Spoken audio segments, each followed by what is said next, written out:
সাফা ও মারওয়া হলো মক্কা নগরীতে মসজিদুল হারামের ভিতরে অবস্থিত ঐতিহাসিক ও পবিত্র দুটি পাহাড়, যা বিবি হাজেরা আলাইহিসসালাম কর্তৃক পানির সন্ধানী দৌড়াদৌড়ির স্মৃতি বহন করে। হজ ও উমরাহ পালনে এই দুই পাহাড়ের মাঝে 7বার স্থায়ী করা অপরিহার্য। এটি মূলত ইব্রাহিম আলাইহিসসালাম এর স্ত্রী হাজেরার চরম ধৈর্য, আল্লাহর প্রতি অগাধ বিশ্বাস এবং মাতৃত্বের প্রতীক। মহান আল্লাহর আদেশে ইব্রাহিম আলাইহিসসালাম তার স্ত্রী হাজেরা আলাইহিসসালাম এবং শিশুপুত্র ইসমাইল আলাইহিসসালামকে মক্কার জনমানবহীন শুষ্ক মরুভূমিতে রেখে আসেন।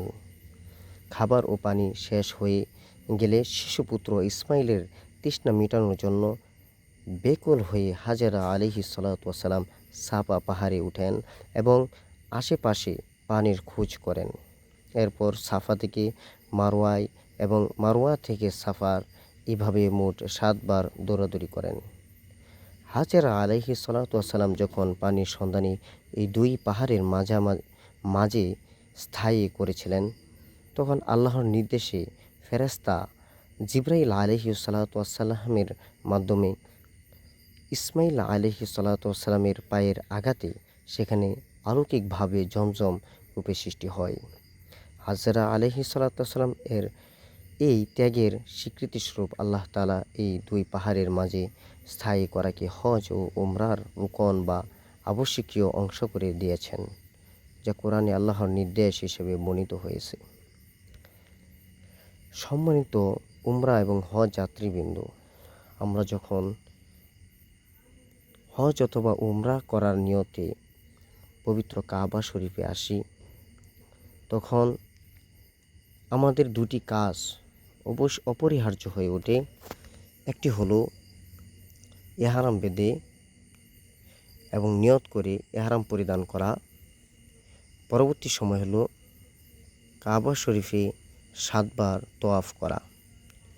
যেহেতু আমাদের এখানে দুটি ফরজ এবং দুটি ওয়াজিব রয়েছে, দুটি ফরজ হলো ইহরাম পরিধান করা এবং কাবা শরীফ 7বার তওয়াফ করা। এই দুটি হলো আমাদের ফরজ উমরার জন্য।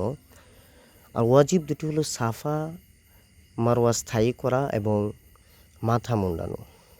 আমাদের অবশ্যই লক্ষ্য রাখতে হবে যেন আমাদের সাফা মারওয়া কোনোভাবেই নষ্ট না হয়। আর যদি কোনো ক্রমে নষ্ট হয়ে যায় তাহলে অবশ্যই আমাদের দম দিতে হবে। আর যদি আমরা দমও না দিই তাহলে আমাদের সম্পূর্ণ উমরাটি নষ্ট হয়ে যাবে। সুতরাং আমাদের উচিত যখন আমরা আসব তখন সাফা পাহাড় থেকে শুরু করব এবং মারওয়া যাব, মারওয়া থেকে আবার সাফা, এভাবে সাফা থেকে আবার মারওয়া, এভাবে পর্যায়ক্রমে আমাদের 7 চক্কর অবশ্যই আমরা দিব। অনেক হজ যাত্রীবৃন্দ আছেন যারা আসার পরে সাফা মারওয়ার সঠিকভাবে 7 চক্কর দেয় না এবং তারা অনেক সময় ক্লান্ত অথবা মনোমালিন্য অথবা ক্লান্ততার জন্য অনেক সময় সাফা মারওয়ার পূর্ণাঙ্গ স্থায়ী হয় না। আমরা এই দিকটি অবশ্যই চেষ্টা করব দেখার। বিশেষ করে আমরা যখন সাফা মারওয়া স্থায়ী করব তখন আমাদের পাশে দেখতে পাবো জমজম কূপের পানি রাখা আছে। এখন সুন্দরভাবে হাজিদের জন্য ব্যবস্থা করে রেখেছেন, এখান থেকে পানি খাবো। ঠিক আছে, তারপরে আমরা সাফা মারওয়া যখন স্থায়ী করব তখন আমাদের মনের ভিতর থেকে যা দোয়া আছে আমরা করব, আল্লাহ তাআলার কাছে সাহায্য চাবো, অনুগ্রহ চাবো। এভাবেই আমাদের সাফা মারওয়া স্থায়ী সম্পন্ন করব। বিশেষ করে আমাদের যে লক্ষণীয় বিষয়টি সেটি হলো যখন আমরা সবুজ বাতি নিচে আসব, পুরুষদের জন্য দৌড় দেওয়া এবং মহিলাদের জন্য হেঁটে যাওয়া। আসলে এখানে আমরা দৌড় বলতে দৌড়ের মতন দেখা যাচ্ছে অনেকটা ভিড় থাকে, ভিড়ের মাঝে দৌড় দেওয়া অনেক সময় সম্ভব হয় না। তখন একটু এমনভাবে রুকন করা যেন যে বোঝা যাচ্ছে যে একটু দৌড়াদৌড়ি, মানে দৌড়ের অবিকল যে ভঙ্গি আছে বা অবিকল যে সিস্টেমটা আছে সেটা ফলো করা। আমরা দেখতে দেখতে সাফা থেকে মারওয়ার খুব নিকটবর্তী চলে এসেছি। আপনারা দেখতে পাচ্ছেন, হ্যাঁ, যে এখন আসি আল মারওয়া, ঠিক আছে, আল মারওয়া লেখা। এই মারওয়া পাহাড় থেকে আবার সাফা পাহাড়ে যাব। আমরা যখন আসব প্রত্যেকটা স্থানে দোয়া করব, আল্লাহ তাআলার কাছে কান্নাকাটি করব আমাদের পিতামাতার জন্য, আমাদের ভাই বারাদারদের জন্য, আমাদের বন্ধু বান্ধবের জন্য, সকলের জন্য দোয়া করব। বিশেষ করে এখানে যাওয়ার পরে আমাদের মন মানসিকতা অনেকটাই পরিবর্তন হয়। আল্লাহ তাআলার কাছে মনে হয় যে পৃথিবীর সবথেকে যে উত্তম স্থানটি সেটি হলো আল্লাহ তাআলার ঘর। সেখানে আসার আল্লাহ তাআলা যে তৌফিক আমাদেরকে দিয়েছে, এটি অনেক বড় বিষয়। এবং এখন মারওয়া থেকে আমরা সাফা যাব। এভাবে আমরা মারওয়া যাব।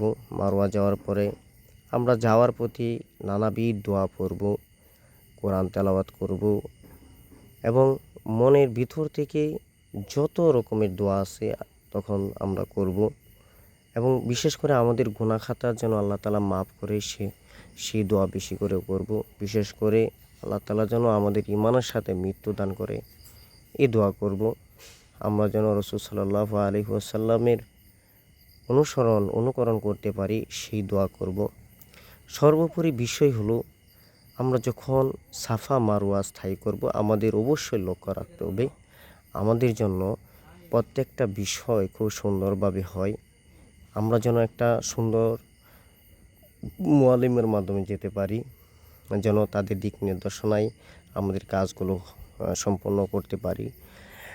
বিশেষ করে জামাল হজ কাফেলা সাথে যারা যাবেন, অবশ্যই আপনাদের কোথায় কী করতে হবে, কোথায় কোন দোয়া পড়তে হবে, প্রত্যেকটা বিষয় জামাল হজ কাফেলার যিনি প্রধান আছেন উনি সব কিছু বলে দেন এবং আপনাদেরকে সুন্দরভাবে হজ এবং উমরাগুলো করার যে প্র্যাকটিক্যাল আছে সেভাবে উনি করান। তো অবশ্যই আপনারা চেষ্টা করবেন জামাল হজ কাফেলার সঙ্গে যোগাযোগ করার এবং ওনাদের সাথে হজ অথবা উমরা করার। আল্লাহ তাআলা তৌফিক দান করুক। বিশেষ করে আমরা জামাল হজ কাফেলার সঙ্গে এসেছি, আমাদের জাতিবৃন্দ প্রত্যেক মানুষই অত্যন্ত সুন্দরভাবে কোথায় কী করতে হবে, সাফা মারওয়ার স্থায়ী করার সময় কোথায় কোন দোয়া পড়তে হবে, কী করতে হবে, প্রত্যেকটা বিষয় আমরা মুখে মুখে বলি এবং পাশে যারা থাকেন তারাও আমাদের সঙ্গে বলেন। এগুলো অবশ্যই আপনারা খেয়াল রাখবেন। আর বিশেষ করে আমি এই ভিডিওটা তুলেছিলাম, আমার সাফা মারওয়া কমপ্লিট হয়ে গেছিলো। পরবর্তী সময়ে শুধুমাত্র ভিডিও করার নিয়তে আমি এখানে সাফা এবং মারওয়া যাই। যদিও আমার উমরা সম্পূর্ণ শেষ, পরবর্তী সময়ে একজন মহিলা, ওনার সাফা মারওয়া হয়নি, তখন আমি এসেছিলাম যেন উনি সাফা মারওয়া করে এবং ওনার পাশে আমি থেকে আমি ভিডিওটা করেছিলাম। তবে একটা বিষয় অবশ্যই রাখবেন, এই যে সবুজ বাতিটা, সেখানেই আপনারা পুরুষ যারা আছেন একটু দৌড় দিবেন। আপনারা যে দেখতে পাচ্ছেন যেভাবে দৌড় দিতেছে এইভাবে একটু দৌড় দেওয়ার চেষ্টা করবেন, আর মহিলারা হেঁটেই যাবেন, এই হলো। এবং বিশেষ করে আপনারা অবশ্যই দোয়া পড়বেন এবং এখানে দোয়ার কোনো নির্দিষ্ট কোনো নিয়ম কানুন নেই। এখানে আপনাদের মনের ভিতর থেকে যে দোয়া আসবে, ঠিক আছে, বাংলা দোয়া বাংলাতে বলেন, আরবিতে বলেন, যেভাবেই বলেন সেইভাবেই দোয়া কবুল হবে। যেন আপনাদের এখানে দোয়ার কোনো কমতি না আসে। বিশেষ করে একটা বিষয় অবশ্যই জানবেন যে আল্লাহ তাআলা সমস্ত ভাষা সম্পর্কেই তো আর জ্ঞান রাখেন। সুতরাং আমরা যে ভাষাতেই দোয়া করি আল্লাহ তাআলা অবশ্যই কবুল করবেন। আর এখানে যাওয়ার পরে আমাদের মন মানসিকতা অত্যন্ত চেঞ্জ হয়ে যায়। আমরা বিশেষ করে আর কিছু বিষয় লক্ষ্য রাখবো, সেখানে যাওয়ার পর যেন আমাদের সমস্ত কিছু একটু বিনয় হয়, একটু আখলাকি হয়, একটু মাধুর্যপূর্ণ হয়, এদিকে আমরা একটু লক্ষ্য রাখবো। আর বিশেষ করে আল্লাহ তাআলার কাছে অত্যন্ত শুকরিয়ার বিষয় যে আল্লাহ তাআলা আমাদেরকে সাফা মারওয়া স্থায়ী করা তৌফিক দান করেছেন এবং পবিত্র কাবা শরীফে তওয়াফ করা তৌফিক দান করেছেন। এটি আমাদের জীবনের পরম পাওয়া, পরম সৌভাগ্যময় এই বিষয়টি। তো সর্বোপরি আমরা আবার সাফা পাহাড়ে চলে আসলাম। আমাদের জন্য সবাই দোয়া করবেন, সবাই ভালো থাকবেন, সুস্থ থাকবেন এবং জামাল হজ কাফেলার সঙ্গে থাকবেন ইনশাল্লাহ। সবার জন্য আমি দোয়া করি, আমার জন্যও সবাই দোয়া করবেন। এ বলে আমার কথা শেষ করছি। আসসালামু আলাইকুম।